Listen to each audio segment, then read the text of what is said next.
What if I told you America's new elites don't wear tuxedos or diamonds?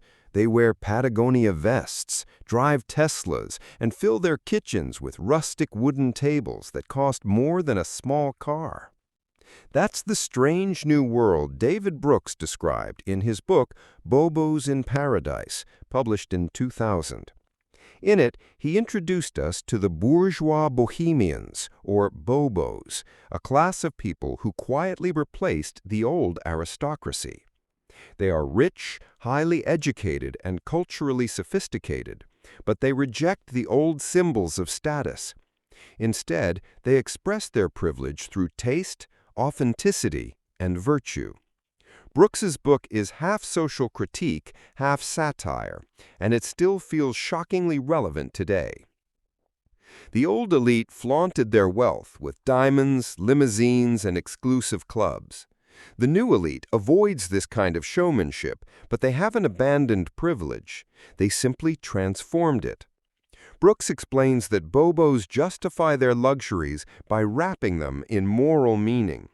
A Rolex would feel vulgar, but a $5,000 handmade coffee table, carved by a local artisan, becomes a sign of refinement and conscience. It's not just about owning nice things, it's about signaling that you care, that you're ethical, that you have taste. But who exactly are these Bobos? Brooks paints them as the children of the meritocracy. Unlike the old aristocrats who inherited their power, Bobos earned their place through education. The gateway into this class is the right college degree, preferably from an Ivy League university. Success isn't measured by how much land you inherited, but by whether you aced your SATs, wrote the right kind of essays, or got into the right graduate school. Brooks notes that this shift sounds democratic, but in reality, it created a new kind of closed circle.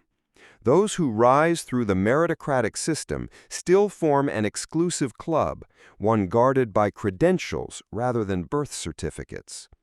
Once inside, Bobos establish a culture that blends bourgeois ambition with bohemian values. They work long hours in law firms, consulting companies, media outlets, or tech startups.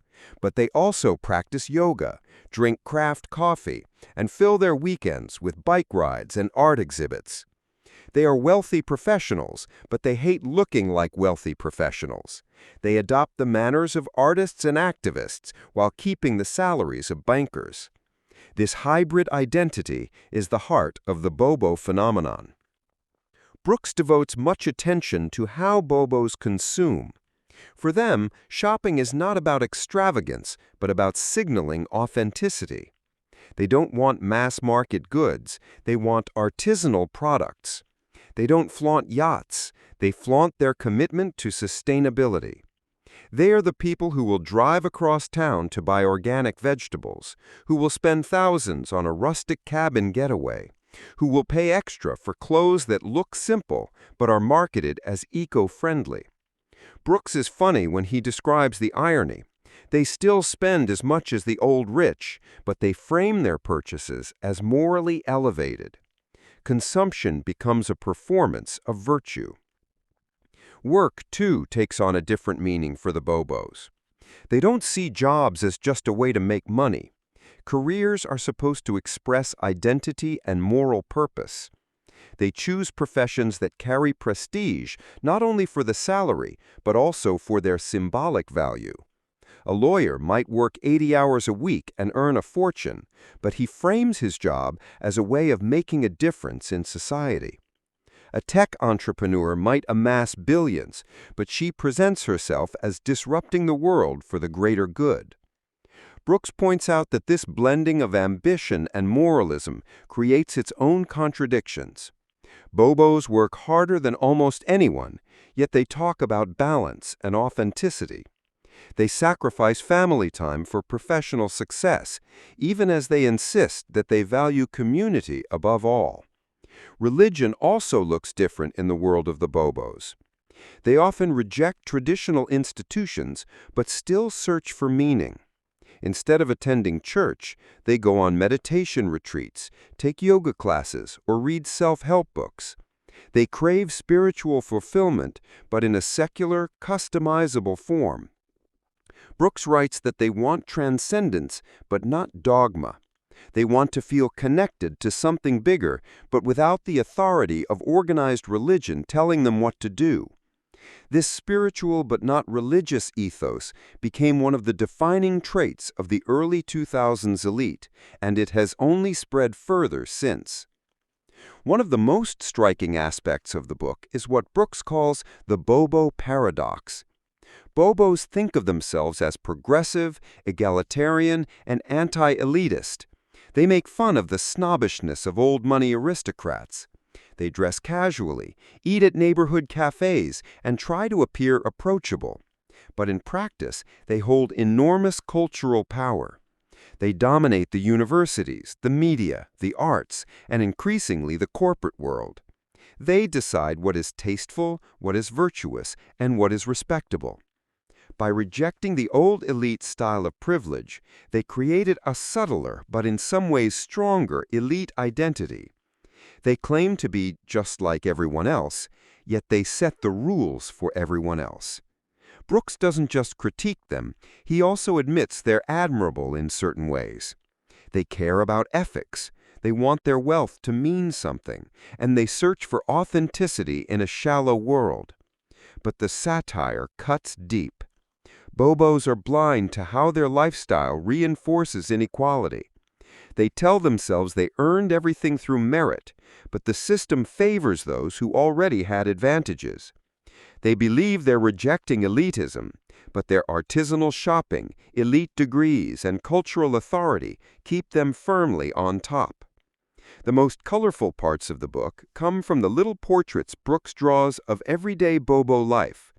He describes their bookstores, where philosophy sits next to travel writing and cookbooks, all laid out to create a sense of cultural depth. A Bobo bookstore doesn't just sell novels, it sells the feeling of being cosmopolitan and well-rounded. Even buying a paperback becomes a performance of sophistication. He describes their kitchens, which become shrines of identity. The old rich might have had ballrooms. The Bobos have Viking stoves and imported espresso machines. These are not just tools, they are markers of taste. The kitchen becomes a stage for displaying global awareness. Olive oils from Tuscany, spices from India, fair trade coffee beans from Guatemala. Cooking is not simply about feeding a family, it's about telling the world you are worldly. Then there are their homes. Bobos hate gaudy mansions, but they love restored farmhouses or industrial lofts. They want homes that look authentic, places with history, texture, and reclaimed wood. The irony, as Brooks notes, is that these homes often cost even more than the marble palaces of the old elite. Simplicity is expensive. Their weekends reveal another layer. Instead of debutante balls or country clubs, Bobos escape to hiking trails, wineries, and yoga retreats. Leisure must feel enriching. They don't just vacation, they practice cultural tourism, traveling to rustic villages, staying in boutique hotels, tasting local cheeses, all while avoiding anything that feels touristy. The more authentic the experience, the higher its prestige. Parenting is another fascinating window. Brooks shows how Bobos invest enormous energy and money into raising their children, but always in the language of enrichment, not privilege. They don't say they are giving their kids advantages, they say they are giving them experiences. Montessori schools, violin lessons, language immersion programs, travel abroad, each framed as opening horizons, but collectively creating a generation as exclusive as any aristocracy. Even their politics reflect the blend. Bobos identify as progressive, caring about the environment, diversity, and social justice. But their politics rarely threaten their own position. They advocate for causes that align with their values, but don't necessarily disrupt the system that made them powerful. Brooks captures this irony perfectly. Bobos want to change the world, but never in ways that might undermine their yoga class or Whole Foods budget. What makes Bobos in Paradise so engaging is the way Brooks skewers these contradictions with humor. He's not an outsider throwing stones. He's part of the class he describes, and he admits it. That's why the satire works. It's not just an attack, it's a mirror. Readers laugh because they recognize themselves, their neighbors, or their colleagues in his pages. At its core, the book is about how elites reinvent themselves to maintain power. The old aristocrats are gone, but privilege hasn't disappeared. It has simply evolved. The Bobos control society not by flaunting wealth, but by defining what counts as refined, ethical, and intelligent. They shape culture from the inside, not the outside. That's why the book still resonates today. When you see tech billionaires in hoodies, politicians quoting mindfulness gurus, or CEOs talking about purpose instead of profit, you're seeing the Bobo worldview at work.